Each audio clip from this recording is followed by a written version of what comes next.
온전케 되는 것이 이제 신앙의 성장해야 된다는 거에 대해서는 알았어요. 그런데 온전케 된 증거는 뭐고 그 기준이 되는 건 뭘까? 그거에 대해서 성령께서 주신 성경 구절이 있습니다. 성경 말씀에 여러분 고린도전서 13장 가시기 바랍니다. 고린도전서 13장 8절. 여러분 고린도전서 13장이 주제 전체적으로 뭐에 대한 장이죠?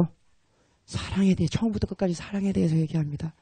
여러분 고린도전서 13장 보시기 전에 12장 31절을 보세요. 12장 마지막 부분. 성령의 은사들에 대해서 12장에 쭉 얘기하시다가 마지막 부분에 가서는 이렇게 얘기합니다. 그렇지만 그런 은사들 말고 너희는 더 큰 은사를 사모해라. 내가 또한 가장 좋은 길을 너희에게 보이리라. 그 가장 좋은 길이 뭐예요? 사도 바울 통해서 보여준 그 길은 13 바로 다음 장에 나오는 사랑입니다. 이것이 가장 좋은 길입니다. 가장 좋은 길 사랑. 여러분 고린도전서 13장 8절부터 그냥 제가 읽을 때 따라와 주시기 바랍니다. 사랑은 언제까지나 떨어지지 아니하되 예언도 패하고 방언도 그치고 지식도 패하리라. 우리는 부분적으로 알고 부분적으로 예언하니 온전한 것이 올 때에는 부분적으로 하던 것이 패하리라. 여러분 부분적으로 하던 것은 다 패한다고 합니다. 그렇지만 언제까지나 떨어지지 않고 패하지 않는 건 뭐라고요? 사랑이에요. 여기서 말하는 사랑은 언제까지나 떨어지지 아니하되 예언도 패하고 방언도 그치고 지식도 패하리라. 우리는 부분적으로 알고 부분적으로 예언하니 온전한 것이 올 때 그 온전한 것이 온다고 하는데 그 온전한 것이 뭐예요? 여러분의 인생에 사랑이 오는 것입니다. 믿으십니까? 사랑이 오는 거예요. 율법이 아니라 억지로 어떤 목적을 달성하기 위해서 남겨진 자가 되기 위해서 움직였던 것이 아니라 뭐에 의해서 움직이는 사람이 되는 거예요? 사랑이 목적 삼고 사랑이 나를 움직이고 사랑이 내가 동기가 돼가지고 움직이는 그 수준이 됐을 때 그 다음에 읽어드릴게요. 온전한 것, 그 사랑이 올 때 부분적으로 하던 것이 패하리라. 여러분 11절 너무나 중요합니다. 내가 어렸을 때는 말하는 것이 어린아이와 같고 깨닫는 것이 어린아이와 같고 생각하는 것이 어린아이와 같다가 장성한 사람이 되어서는 어린아이의 일을 버렸노라. 그럼 이게 무슨 뜻이에요? 여러분 어린아이 꼬마 아이 어린아이를 데려다 놓고 무슨 생각을 하던 무슨 말을 하던 한계가 있어요 없어요? 무슨 말을 하던 어린아이의 말을 하게 되고요. 아무리 기특한 생각을 해도 어린아이가 생각할 수 있는 걸 하고 어떤 행동을 해도 어린아이가 할 수 있는 것 이상을 넘지 못합니다. 그런데 어린아이와 같다가 장성한 사람이 되어서는 어린아이의 일을 버렸노라. 이게 무슨 뜻인지 아세요? 방언도 지식도 부분적으로 하던 모든 것들이 패하지만 온전한 것이 오면은 부분적으로 하던 것이 패한다는 지금 이 본문의 말씀은 여러분 사랑이 오기 전에는 네가 무엇을 하던 무슨 말을 하던 무슨 행동을 하던 무슨 행동이에요? 어린아이의 일에 불과한 거예요. 이해되시나요? 근데 온전한 것이 오게 되면은 그러니까 지금까지는 어때요? 다 그냥 사랑으로 하지 않은 것들 많은 헌신, 많은 행실, 많은 노력 하나님 앞에 드린 막 봉사 이런 많은 것들 사랑으로 하지 않은 것들은 어린아이들이 하는 것에 지나지 않대요, 주님께는요. 근데 여러분, 온전한 것이 올 때에는, 그리고 이거 같은 말이 11절에 반복됩니다. 어린아이와 같다가 장성한 사람이 되어서는 어린아이의 일을, 어때요? 버리노라. 온전한 것. 이 사랑이 올 때, 우리가 사랑으로 동기 삼고, 우리가 사랑으로 목적 삼아서 사랑으로 동기부여 삼고, 우리 살 때, 그것이 장성한 자의 기준이 된 줄로 믿습니다. 어느 정도까지냐고요? 심지어 13장 11절도 보세요. 사람의 방언과 천사의 말을 한다 할지라도 네가 사랑이 동기가 되어서 사랑으로 하지 아니하면 어때요? 소리나는 구리와 울리는 꽹가리가 되고 믿으십니까? 아무리 내가 그럴듯하게 연주한 것 같고 헌신하고 하나님 앞에 사람의 방언을 아름답게 하고 천사의 방언 소리를 아름답게 해도 하나님 편에 볼 때는 네가 사랑으로 하지 않았다면은 이 나의 소리가 어떻게 들리는 거예요? 하나님 편에는요? 구리와 꽹가리 소리밖에 안 들리는 거예요. 이해되시나요? 이게 지금 성경 13장이 그 말이에요, 지금. 또 어느 정도냐고요? 내가 예언하는 능력이 있어 모든 비밀과 모든 지식을 알고 또 산을 옮길 만한 모든 믿음이 있을지라도 사랑이 없으면 내가 아무것도 아니에요. 많은 사람들이요, 많은 마지막 때의 지식을 알기를 원합니다. 마지막 때 계시를 알기 원합니다. 그 때를 분별하기를 원합니다. 그렇지만 그 모든 지식을 알고 또한 마지막 때의 산을 옮길 만한 믿음까지 행하는 어떤 그런 믿음의 사람이 됐어요. 놀라운 거예요? 안 놀라운 거예요? 놀라운 거예요. 그 엄청난 지식과 그런 놀라운 그 믿음의 그 놀라운 사람들의 찬사를 받은 그런 신앙의 사람 같지만 그가 그 믿음을 쓴 동기가 그 지식을 추구한 동기가 주님을 위해서 혹은 영혼들을 살리기 위한 갈급한 마음으로 사랑을 따라서 구하라라고 했는데 사랑을 따라서 구한 게 아니라 자기의 의를 세우려고 노력하고 사람들에게 인정받기 위해서 하고 내 사역을 세우기 위해서 노력했다면 그 지식이나 그 믿음이 하나님 앞에서는 아무것도 아니라. 믿으십니까? 지식 많은 사람을 부러워하지 마세요. 믿음이 큰 사람을 부러워하지 마세요. 사심 없이 정말 순수하게 주님을 사랑하는 사람을 부러워하세요. 전 그런 사람이 부럽습니다. 마지막 때의 지식에 대해서 알고 있고 때를 분별하고 지금이 어느 때고 앞으로 어떤 것이 일어날 것이라고 다 아는 거 멋있죠? 놀랍죠? 대단한 것 같죠? 사랑으로 했다면 정말 더 이보다 좋을 수는 없겠죠. 그렇지만 그런 것을 기대하고 여러분 그런 사람이 되려고 하기보다 보다 더 중요한 것 사랑의 사람이 되기를 힘쓰십시오. 주님을 사랑하세요. 주님을 사랑한 자들에게는요 모든 걸 다 주십니다. 13장 3절에 내가 내게 있는 모든 것으로 구제하고 또 내 몸을 불사르게 내어줄지라도 사랑이 없으면 내게 아무 유익이 없으리라. 우리가 주님 앞에 드리는 헌신과 이런 어떤 심지어 순교하겠다는 각오조차도 휴거의 조건이 어떤 순교적인 마음을 가져야 된대. 그럼 지금부터 내 순교자의 열정을 가져야 되겠구나. 이건 주님 사랑을 따라 구한 거예요? 뭐예요? 아닙니다. 위대한 사람이 되려고 하지 마시고 위대한 하나님의 사랑에 더 감격하는 사람이 되시기 바랍니다. 우리가 사랑하면 그가 먼저 우리를 사랑하게 했기 때문입니다. 여러분 어쨌든 어린아이 이제 버리시기 바랍니다. 어린아이를 버리세요. 여러분 갈라디아서 4장 1절 보시기 바랍니다. 내가 또 말하노니 유업을 이을 자가 모든 것의 주인이나 어렸을 동안에는 종과 다름이 없어서. 유업을 이을 자가 모든 것의 주인이나 아들이 유업을 잇습니다. 그러면 아버지의 것이 내 것이 네 것 아니냐? 탕자의 비유에서 나온 것처럼 우리가 하나님의 아들이라면 하나님의 유업을 우리는 잇게 될 줄로 믿습니다. 그렇지만 한 가지 문제가 있는 거예요.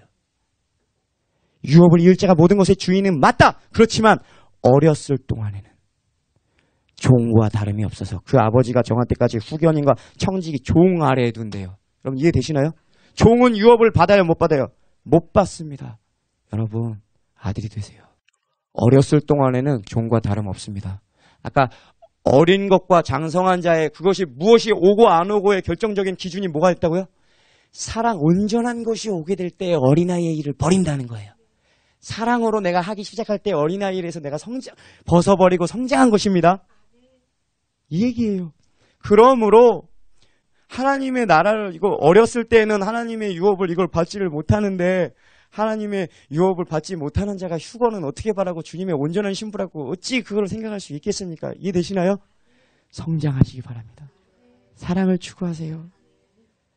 그래서 에베소서 3장 17절 한번 보시기 바랍니다.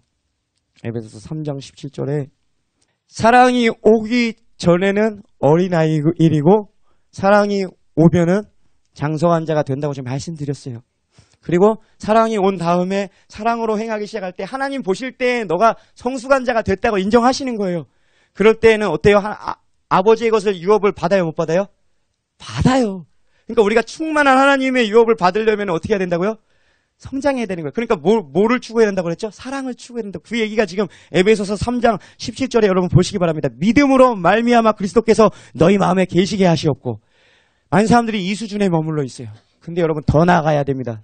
그 다음 읽겠습니다. 너희가 사랑 가운데서 뿌리가 박히고 터가 굳어져서 계속 박히고 굳어질 때까지 박으란 얘기야. 더 사랑 가운데 터가 박히고 터가 굳어져서 그 결과 어떻게 된다고요? 사랑을 추구하게 될 때 어떻게 돼요? 18절에 능히 모든 성도와 함께 지식에 넘치는 그리스도의 사랑을 알고. 여러분 사랑을 원하고 사랑을 추구하고 사랑으로 행하는 자들이 그리스도의 사랑을 더 깨닫는 줄로 믿습니다. 그리스도의 사랑을 알고 19절에 그 너비와 길이와 높이와 길이가 어떠함을 깨달아 하나님의 모든 충만한 것으로 너희에게 충만하게 하시기를 구하노라. 여러분 하나님의 모든 충만하게 하시기를 기도한대요, 사도 바울이. 근데 그건 아무에게나 주는 게 아니라 하나님의 충만한 모든 하나님의 천국의 좋은 것들은 누구에게 준다고요? 사랑을 깨달은 자들, 사랑으로 성장한 자들. 이해되시나요? 사랑으로 온 사람들이 장성한 자가 되고 이들이 아버지의 것을 유업으로 받을 것입니다. 에베소서 4장 13절. 예, 아까 한번 우리가 봤던 구절이지만 그 다음 문맥에 필요한 것이 있어서 우리가 보겠습니다. 우리가 다 하나님의 아들을 믿는 것과 아는 일에 하나가 되어 온전한 사람을 이루어 그리스도의 장성한 분량에 충만한 데까지 이르리니 이는 우리가 이제부터는 어린아이가 되지 아니하여 사람의 속임수와 간사한 유혹에 빠져 온갖 교훈의 풍조에 밀려 요동치 않게 하려 함이라. 오직 사랑 안에서 참된 것을 하며 범사에 그에게까지 자랄지니라. 그는 머리니 곧 그리스도라. 여기서 여러분 여기서도 말합니다. 곧 그리스도까지 그에게까지 자란대요. 근데 어떻게 무엇을 통해 자라요? 오직 사랑 안에서 참된 것을 행할 때 우리가 사랑 가운데 터가 굳어지고 사랑 안에서 살 때 사랑을 추구할 때 우리가 주님을 닮아가는 줄로 믿습니다. 요한 1서 4장 16절 보겠습니다. 왜 우리가 이렇게 하나님의 사랑이 우리 안에서 이 사랑을 이루어야 되는지, 왜 그래서 사랑을 통해서 우리가 왜 온전해져야 되는지, 여러분 우리가 왜 사랑을 통해서 온전해야 돼요? 그러니까 다시 말씀드릴게요. 온전함은 사랑이 올 때, 내가 사랑으로 행하기 시작할 때 여러분 우리가 신앙의 성숙이 일어나고 내가 진정으로 그리스도의 사랑을 알고 사랑을 따라서 우리가 살고 사랑으로 말하고 사랑으로 행하고 사랑으로 사모하고 사랑으로 움직이는 자가 됐을 때 나는 어떤 자가, 그 사람이 어떤 사람이에요? 그리스도의 장성한 분량에 이른 자, 온전한 자, 장성한 자가 된다고 제가 지금 말씀드렸어요. 근데 그러므로 우리 안에 사랑이 온전케 돼야 됩니다. 근데 요한일서 4장 16절에 보시면요. 이렇게 말씀하십니다. 하나님이 우리를 사랑하시는 사랑을 우리가 지금 알고 믿었습니다. 알고 믿었노니 하나님은 사랑이시라. 사랑 안에 거하라고 제가 계속 부탁드렸습니다. 성경이 말하기 때문에 사랑 안에 거하는 자는 하나님 안에 거하고 하나님도 그의 안에 거하시느니라. 여러분 우리가 사랑 안에 거하는 건요. 우리가 하나님 안에 거하는 거고 하나님도 우리 안에 비로소 거하신대요. 왜냐하면 하나님이 사랑이심이니라. 이거 모르고 신분한장 어떻게 해요? 사랑 없이 어떻게 해요? 여러분, 그러므로 그 하나님 안에 거하고 하나님도 그 안에 거하시니라. 이로써 사랑이 우리에게 온전히 이루어진 것은 무엇 때문에요? 무엇을 위해서요? 심판날에 담대함을 가지게 하려 함이니. 마지막 때 심판날에 그리고 예수님께서 우리를 데리러 오실 때 우리가 수치와 부끄러움을 당하지 아니하고 담대하게 하나님 앞에 설 수 있는 것은 우리가 온전한 장성한 분량에 이르는 그런 온전한 자가 되었을 때인 줄로 믿습니다. 지금 그것은 무엇을 통해서 온전한 자가 된다고요? 사랑을 통해서. 지금 그 말이 지금 이 말이에요. 17절에 이로써 다시 한번 읽을게요. 사랑이 우리에게 온전히 이루어진 것은 우리로 심판날에 담대함을 가지게 하려 함이니 주께서 그러하신 바 같이 우리도 세상에서 그러하니라. 예수님께서 이 땅에 계실 때 그렇게 사셨대요. 예수님께서 이런 말씀하셨어요. 내가 아버지의 계명을 지킴으로 그의 사랑 안에 거하는 것처럼 너희도 내 계명을 지키면 내 사랑 안에 거하리라. 여러분 계속 말씀을 풀면요 끝이 없어요. 사랑 안에 거하는 것도요 그냥 사랑 한다고 해서 거해지는 게 아니에요. 그래서 여러분 4장 18절에 보시면요 사랑으로 온전히 우리 이룬 자들에 대해서 여지껏 봤습니다. 우리 사랑으로 완전히 이루었다고 여러분 한번 그렇게 가정해 봅시다. 그럼 19절 보십시오. 18절 보겠습니다. 사랑 안에 두려움이 없고 온전한 사랑이 두려움을 내어쫓나니. 여러분 우리가 사랑을 온전히 이뤘으면 그 안에 두려움이 있어요? 없어요? 없어요. 왜냐하면 온전한 사랑이 이미 두려움을 다 내어쫓았습니다. 두려움을 내어쫓나니 두려움에는 형벌이 있습니다. 두려워하는 자는 사랑 안에서 온전히 이루지 못하느니라. 여러분 우리는 두려움이 필요 있다는 얘기 없다는 얘기예요. 필요 없어요. 사랑으로 다 완성해요. 사랑이 율법의 완성입니다. 사랑으로 온전케 돼요. 근데 여러분 이 주님을 사랑으로 잡지 않고 주님을 사랑하지 않는 신부들은 심지어 두려움을 쫓아내는 게 아니라 두려움을 사요 안 사요? 일부러 자신을 두렵게 해서 자꾸 긴장감을 주고 일부러 더 두려움을 찾아다니면서 왠지 아세요? 그것이 나를 지금 내 신부단장하는 이것이 동인이 되고 이것이 동기부여가 되고 동기부여가 돼요 안 돼요? 두려움이 되죠. 두려움을 찾는 거예요. 그렇지 위험하지 지금 위험해 지금 큰일 났어 전쟁이야 조심해 큰일 났어 정신 차려 이러면서 자꾸 자신을 깨우는 거예요. 그게 그 자체가 다 나쁘다는 게 아니라 사랑이 빠진 상태에서의 그런 두려움으로 동기부여 삼는 것이 잘못됐다는 얘기예요. 그렇지만 완전한 사랑을 이루잖아요. 그럼 예수님처럼 풍랑이 왔는데 거기서 잠잘 수 있어요. 마지막 때에 사람들이 다 두려워할 때 주무세요. 믿음의 증거로 너 어떻게 담대하냐 그렇게? 그때 한 말씀 하시기 바랍니다. 온전한 사랑이 두려움을 다 내어쫓았지. 그러니까 두려움에는 형벌이 있습니다. 그러니까 형벌이 무서워서 두려우니까 하게 되는 거예요, 부득불. 그렇지만 두려워하는 자들은 사랑을 이뤘대요, 못 이뤘대요?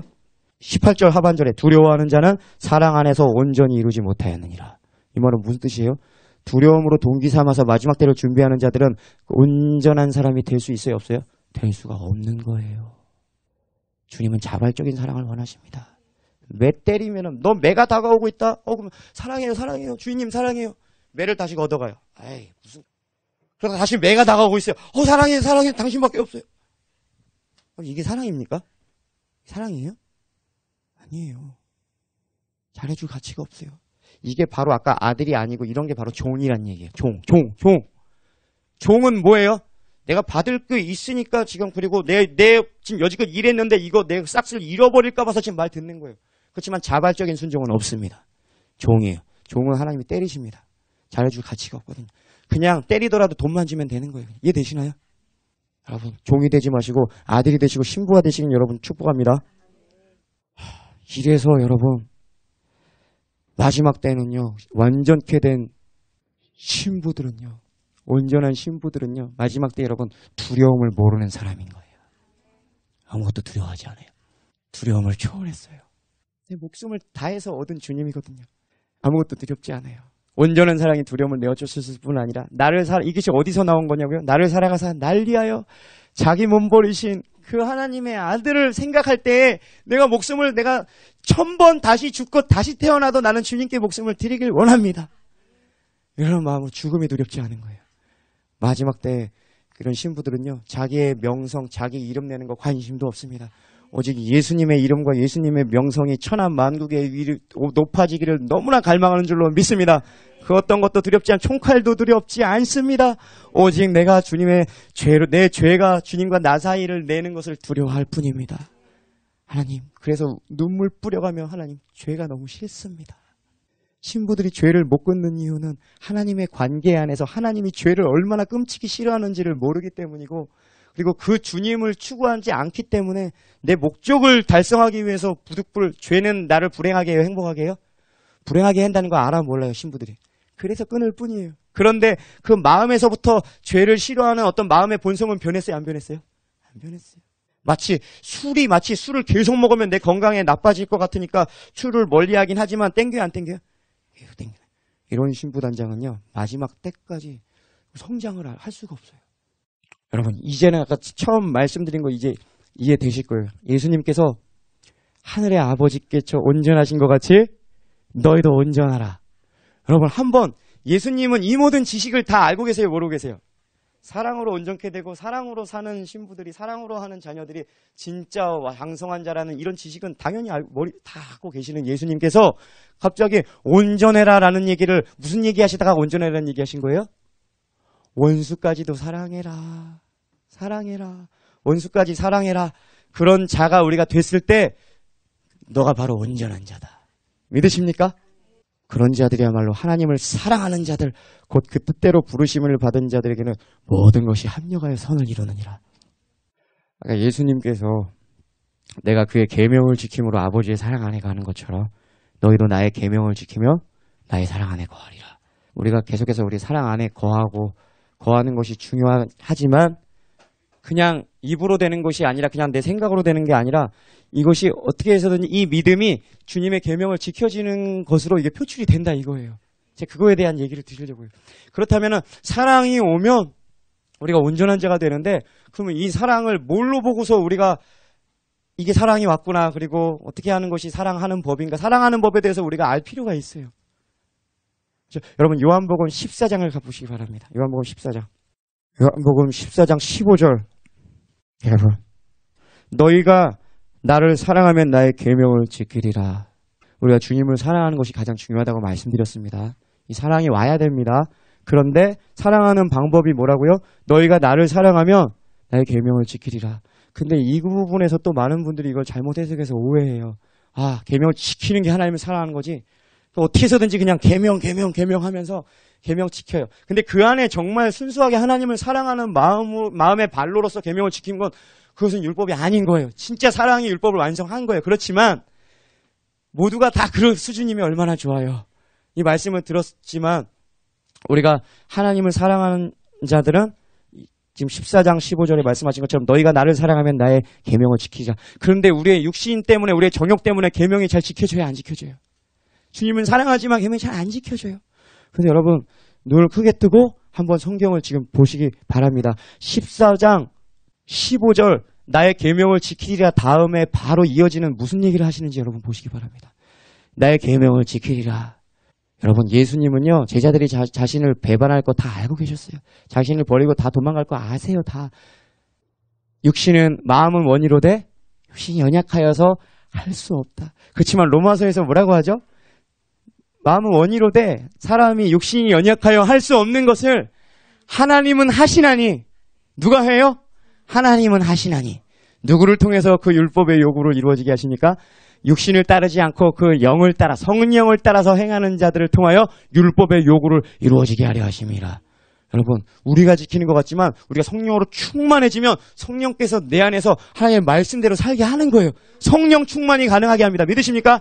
에스겔서에 내 신을 너희 속에 두어 너희로 내 율례를 행하게 하리니 내 율례를 지킬지니라.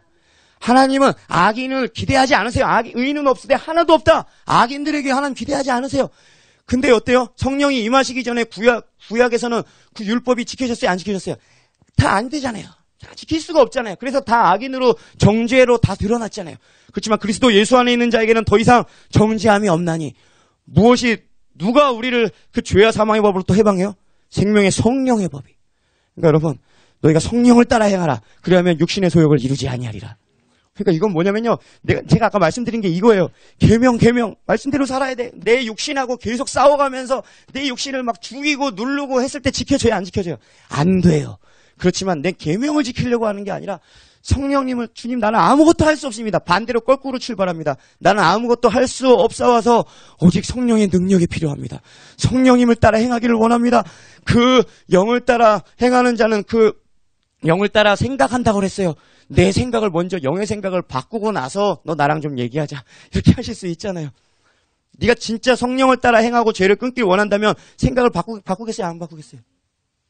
그 영의 생각, 말씀의 생각으로 바꾸고 성령의 능력을 힘입어서 하나님의 율법의 요구가 그 영을 따라 행하는 자들을 통하여 이루어지느니라. 예수님께서 누구를 기대하신 거예요? 사람들을 기대하신 게 아니라 누굴 기대하신 거예요? 곧 오실 성령을 기대하고 계시는 거예요. 그래서 예수님께서 말씀하신 거예요. 내가 율법을 폐한다고 생각하지 말아라.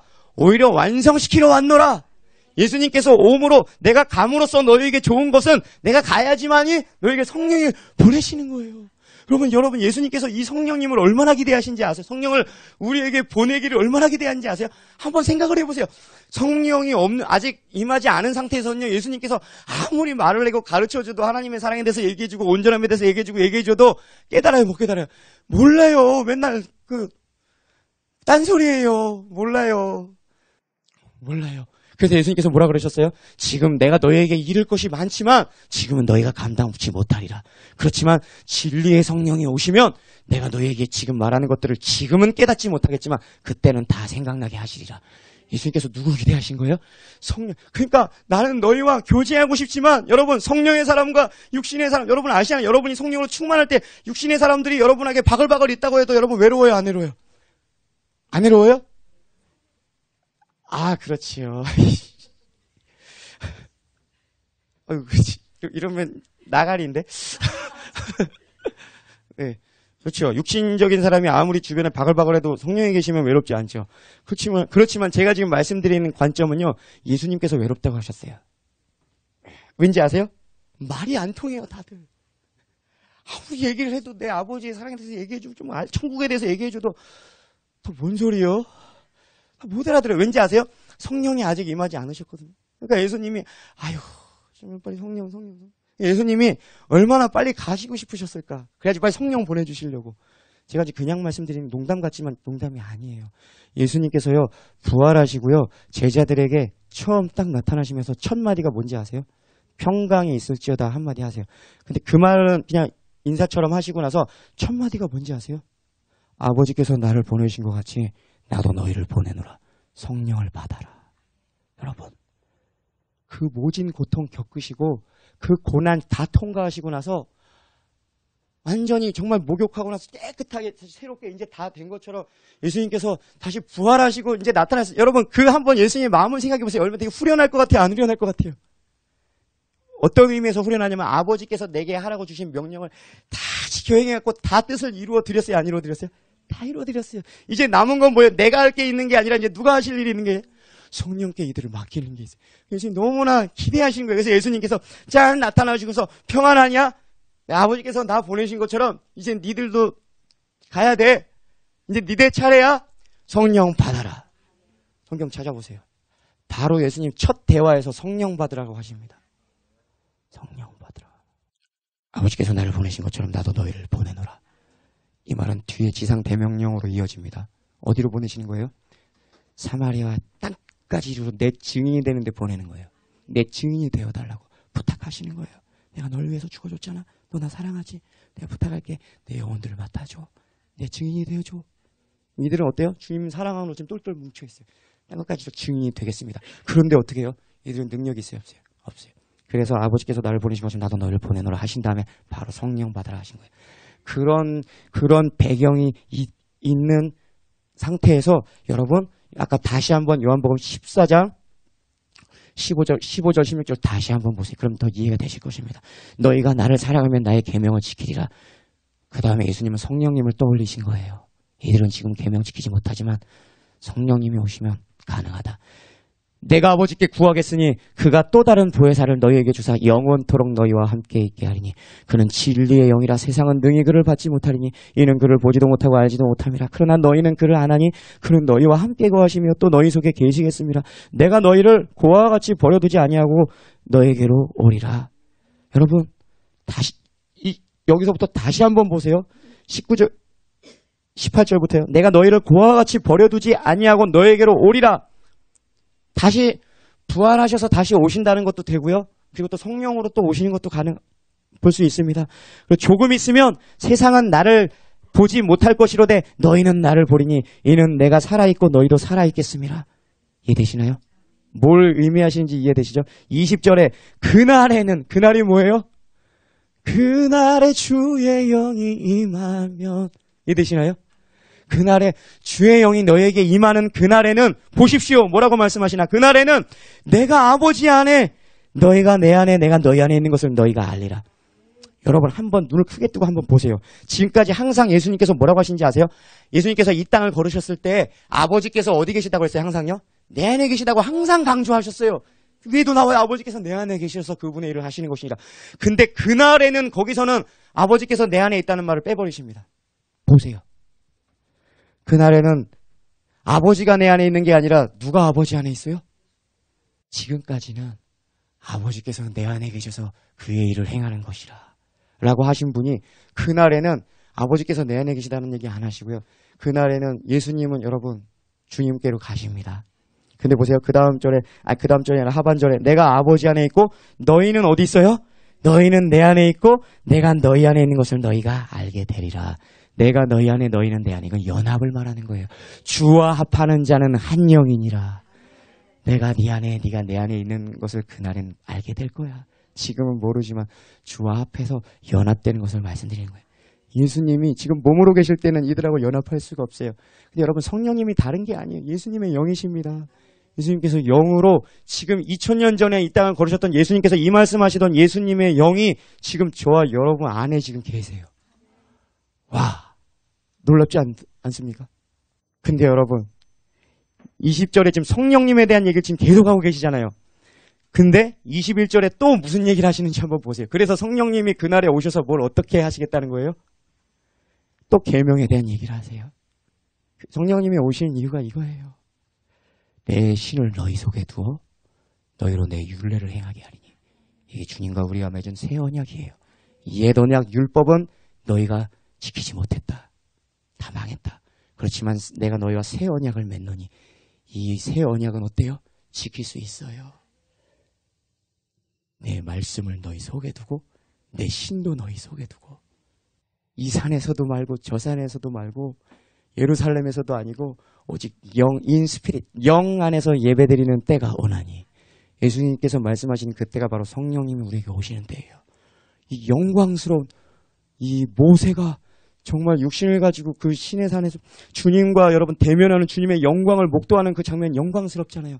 근데 하물며 영의 직분을 가진 우리는 얼마나 더 영광스럽겠느냐. 우리는 날마다 매 순간 여러분이 원할 때마다 하나님의 영광을 볼 수 있습니다. 우리가 수건을 벗은 얼굴로 그의 형상을 보매 저와 같은 형상으로 변하여 우리가 영광의 영광으로 변화되니 곧 주의 영으로 말미암으니라. 주님을 바라볼 때 우리가 변화됩니다. 사랑하지만 우리가 사랑하는 자는 계명을 지키게 되지만 정말 마음은 그렇게 돼요. 주님의 은혜를 체험하고 주님을 사랑하게 됐어요. 그렇지만 마음은 원이로되 육신이 연약하여 계명을 지킬 수가 없어요. 로마서 7장에 사도 바울이 오라 나는 공고한 자로다 한 것처럼.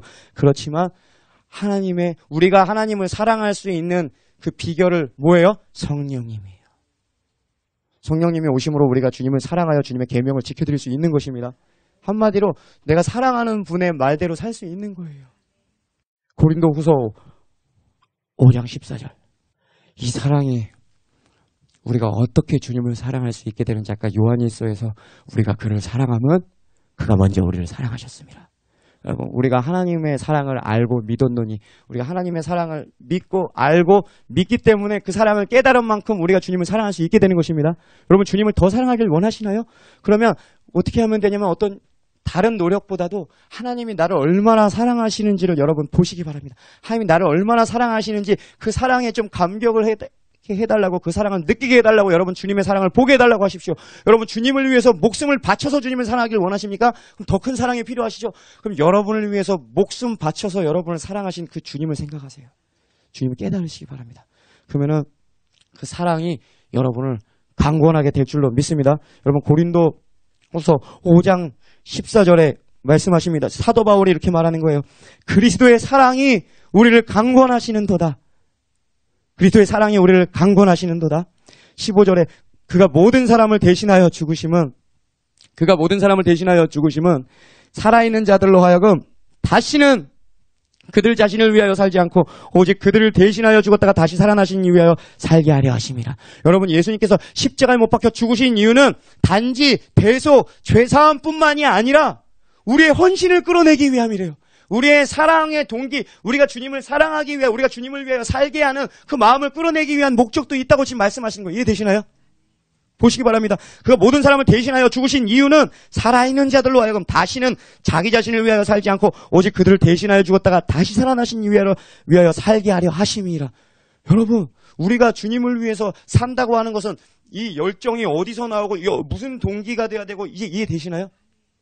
마지막 때 긴박감이 내가 주님을 위해서 살게 이거 온전한 게 아니라니까요. 성경에 말합니다.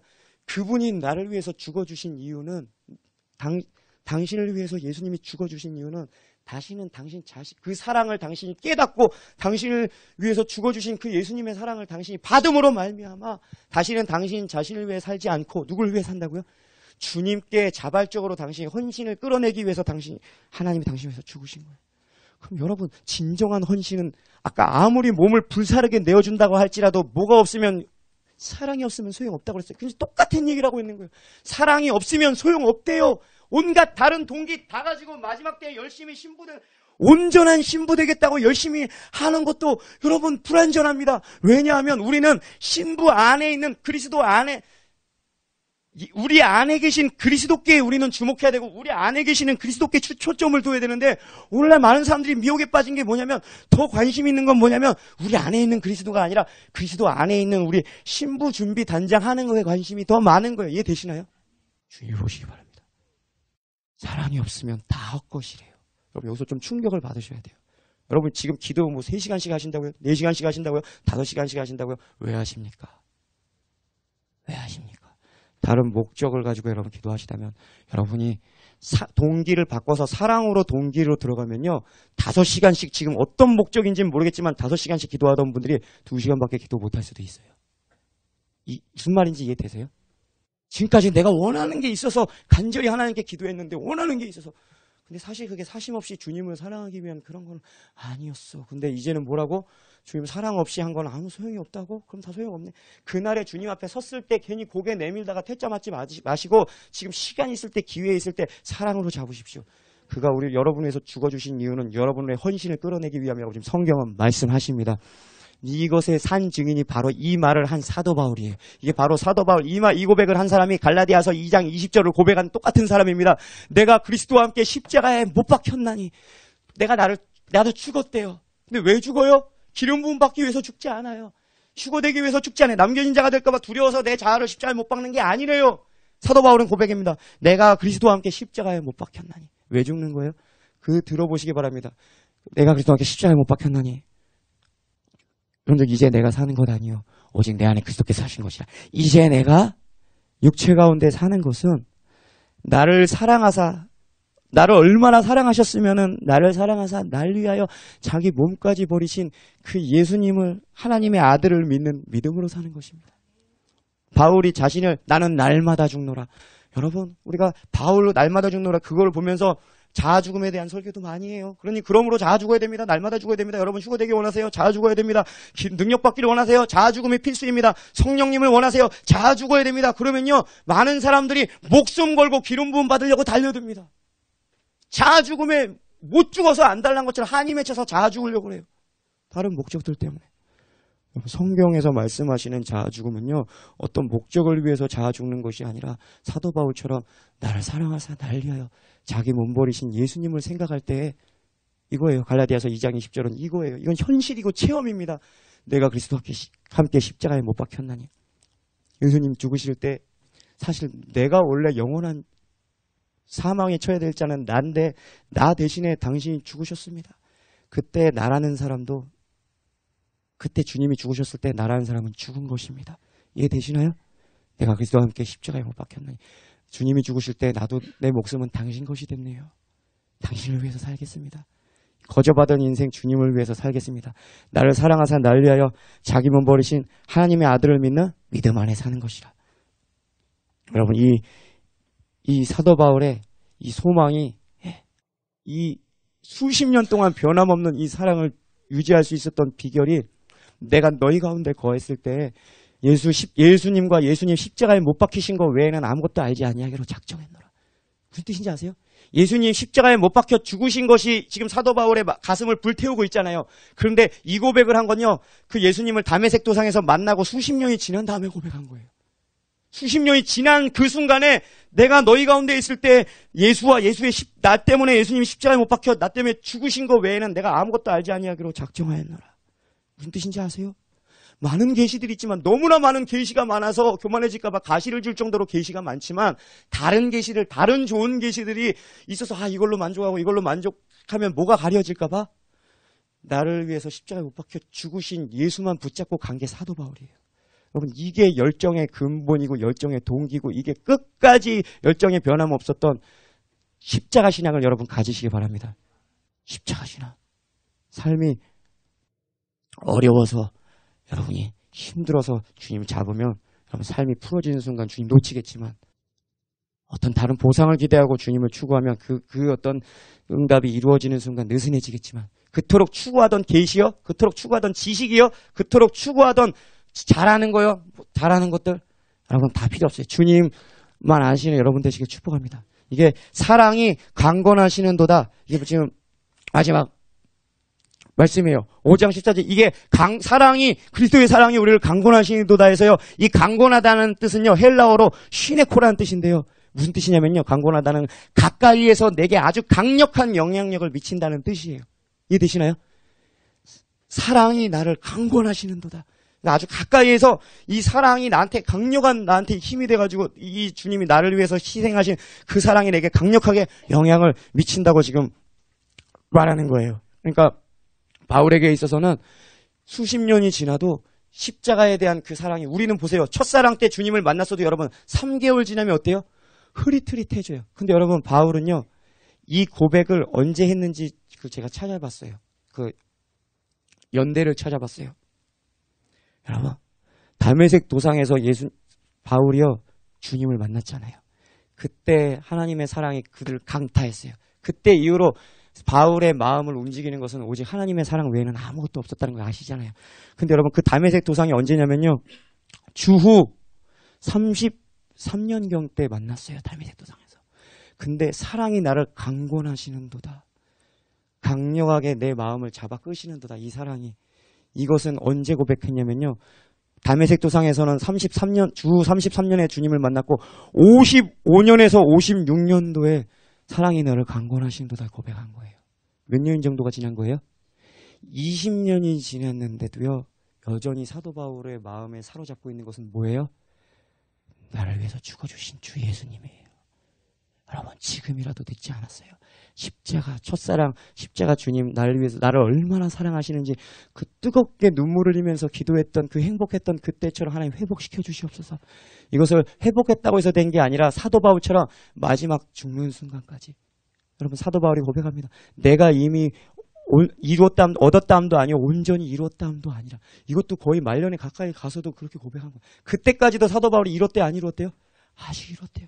계속해서 주님의 사랑에 붙잡힌 바 된 주님의 완전하신 주님을 찾아서 달려가고 있다고 말합니다. 이 표준 세번역 성경에서 보니까 사랑이 나를 강권하신도다. 강권하신도는 뭐라고 표현하냐면 그 사랑이 우리를 휘어잡습니다라고 표현되어 있어요.